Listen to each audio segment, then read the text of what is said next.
E diskutojmë sepse nuk doja që ata të na dëgjonin, sepse është kriju një tension edhe me aq sa e pash Edi është ai që po e përjeton pak më rënd gjithë këtë situatë.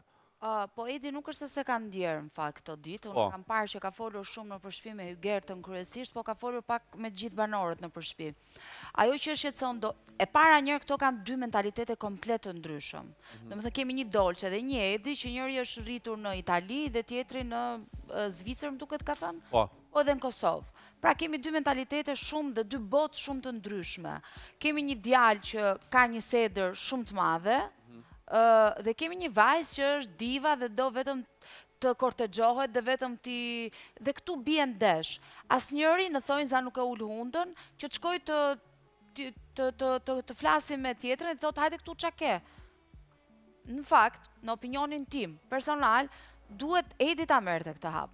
Që ti thoshte Dolçes hajde këtu, më thuaj pak si ke kaluar atje, qa ke bërë, a ka ndonjë gjë që unë duhet di që ka ndodhur atje, ose po të ndjetë ftohtë. Gjithë këto biseda, gjithë kjo mungesë komunikimi e madhe i ka çuar në këtë pikë. Por, unë kam përshtypjen që dhe Edi nuk e ka me shumë qef që ta vazhdoj këtë histori. Sepse sa do të madhe, sa do të madhe ta ketë sedrën një djalë përpara kamerave, kur e do shpirti, e do dhe do shkosh aty, e kërkon në përshpi, e kërkon pa tjetër për të pasur një shpjegim, për të pasur një fjali më shumë, për të pasur një përqafi më shumë. Unë kam parë Edin më të ftohtë se sa Dolçen, në fakt.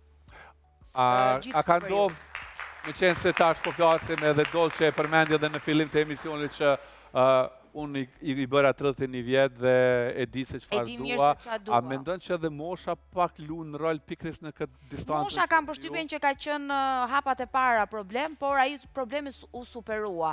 Por kjo nuk do të thotë që mosha nuk lë pasoja. Dhe mbase pasojat e moshës janë pikërisht këto, që kanë një mungesë komunikimi dhe asnjëri nuk do që... Unë mendoj, kam një dyshim. Po e them që është vetëm dyshim. Base Edi e ka quar Dolçen që ta rri deri në këtë pikë sa ajo ta lë.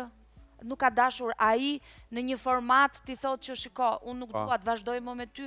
E kam këtë pikpyetje, por do ta shikoj, do ta zbart në primet në vazhdim, në ditët në vazhdim. Leonora? Unë mendoj që Edi ka rënë kokë e këmbë, ai ose tash nëse donë mundet edhe mos me pranu, sa i përket Dolçes, ajo thjesht ka pas një pëlqim, një tërheqje fizike.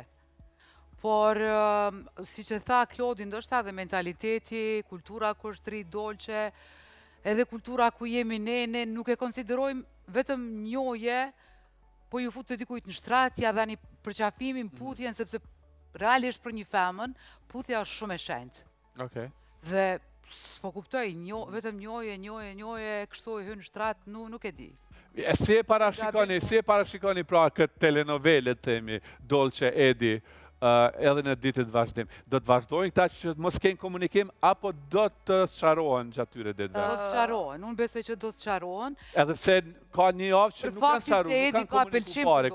Këtu është problemi i gjithë, themi, kësaj marrëdhënie që asnjëri nuk ka komunikuar me tjetrin, po kanë shku, kanë folë me banorë të tjerë, po nuk janë ballafaqu të dy. Unë mendoj që Edi ka pas frikë, nuk ka dasht me hy në lojën që ka pas ajo në Itali. E ka pas atë frikun edhe egon e bashkullit. Ta bëj një pyetje, nuk ishe konti kurioze nëse i dashuri jëtë ose personi në të cilin një duke u njohur, po shkon në një vend tjetër, po rrin 10 ditë, edhe po kthehesh edhe pa i bas një pyetje hiç?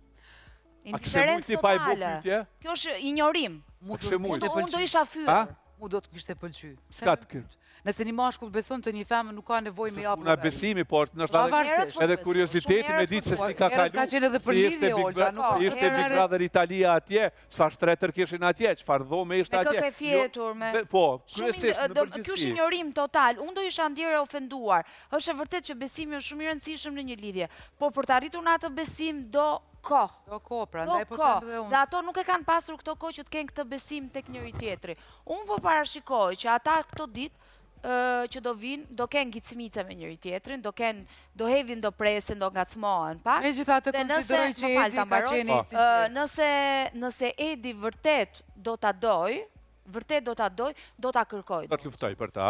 Po, do ta kërkoj. Në format e ti, nuk e di se në çfarë forme, në format e ti të krenaris, ai do ta kërkoj. Nëse ai nuk e kërkon, Unë mendoj që e ka sjell vetë ai Dolçe deri në këtë pikë. Mirë, mbetet të shihet se çfarë do të ndodhë pikërisht në marrëdhënien Edi Dolçe.